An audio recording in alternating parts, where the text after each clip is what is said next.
Well, Kevin's a personal friend of mine. He came to 74 Engine, interviewed a few guys for the film, and we tried to help him out the best we could.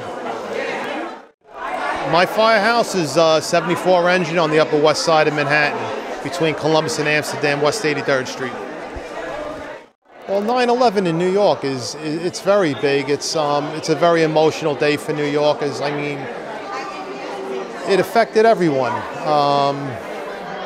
It was everybody in New York came together that day. So it's the same thing every year. 9/11, they all come together again, and the firemen. We have there's memorials all over the places. We have a regular memorial on Riverside Drive, which is the Firemen's Monument. We have some guys go to the Trade Center. Every house does a different thing.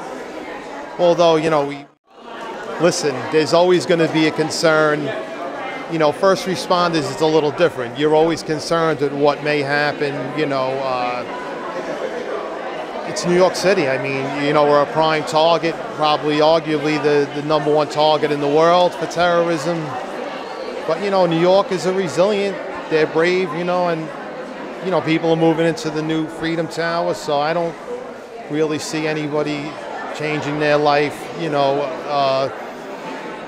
I know people don't like to live like that in New York, where they're going to let terrorism dictate what their lives are going to be. But I don't see any change, no. Now, what role does the fire department play in rescue in case of terror events?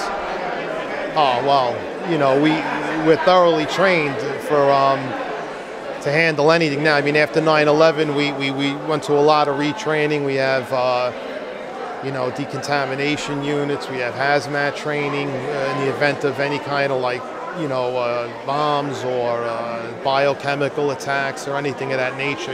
We have units that are specifically designed for that, and the training level has definitely went up greatly since 9/11. So guys are much more well-read on chemical, biological stuff, and creating a hot zone and all of that, and trying to even people, if God forbid there was ever something, people are, affected by some kind of a biological agent, we're able to get there, set up a decontamination system, and get them all, taken care of.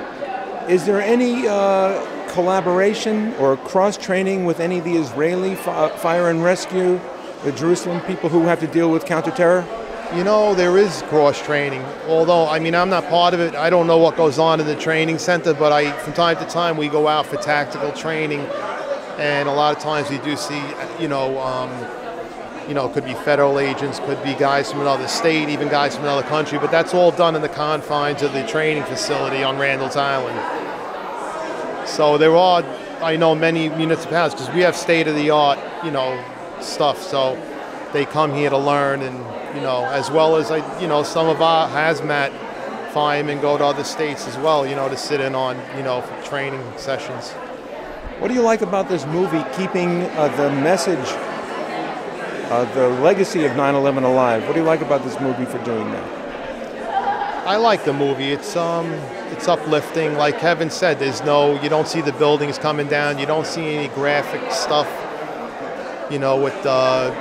with 9/11, and it's just a very moving tribute to Mike, and it's just very uplifting to see his family, and there's kids in the movie, of course, and it's just it's like a very optimistic film. Brings a lot of hope.